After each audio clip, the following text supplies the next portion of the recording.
સ્વર્ગીય વિજય રૂપાણીની અંતિમ વિધિને લઈને તૈયારીઓ હાથ ધરાઈ રહી છે। રાજકોટના રામનાથપરામાં રૂપાણીની અંતિમ વિધિ થવાની શક્યતા છે, કારણ કે પારસ સોસાયટી પાસે અહીં સફાઈ કામગીરી કરવામાં આવી રહી છે। સાથે ટ્રાફિક પોલીસે આ સ્થળ અને રૂટનું પણ નિરીક્ષણ કર્યું છે। અત્રે મહત્વપૂર્ણ છે કે હવે ડીએનએ રિપોર્ટ આવ્યા બાદ પાર્થિવ દેહને રાજકોટ લાવવામાં આવશે, તે બાદ અંતિમ સંસ્કાર કરાશે।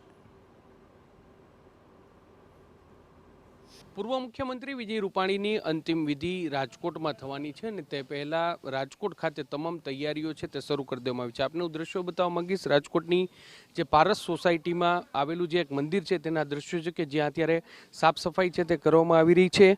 જે ડીએનએની વહીવટી પ્રક્રિયા છે તે પૂર્ણ થયા બાદ તેમના પાર્થિવ દેહ છે તેમને રાજકોટ ખાતે લાવવામાં આવશે અને અહીં જે તમામ પ્રકારનું આયોજન કરી અને જે તેમના અંતિમ વિધિ છે તે કરવામાં આવશે। અત્યારે જે પ્રાથમિક માહિતી મળી રહી છે તે પ્રમાણે રામનાથપરા સ્મશાન ગૃહ ખાતે તેમના દેહને પંચમહાભૂતમાં વિલીન છે તે કરવામાં આવશે અને તે પહેલાં જ્યારે તેમના અંતિમ દર્શન માટેની જે તૈયારીઓ હોય અને અંતિમ દર્શનમાં પણ મોટી સંખ્યામાં લોકો છે તે ઉમટી પડે તેવી શક્યતા છે, તેને જોતા તમામ પ્રકારની વ્યવસ્થાઓ છે તે કરવામાં આવી છે।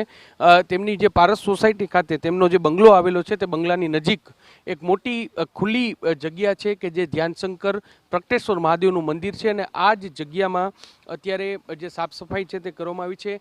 ગઈકાલે જે ટ્રાફિક પોલીસ છે તેમના દ્વારા આખા રૂટનું રિહર્સલ છે તે કરવામાં આવ્યું હતું।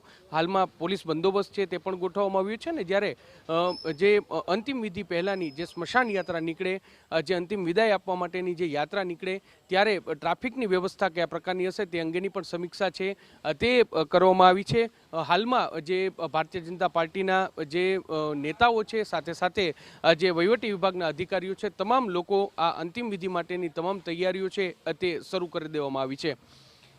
કેમેરા પર્સન ભાવેશ લશ્કરી સાથે મોહિત ભટ્ટ,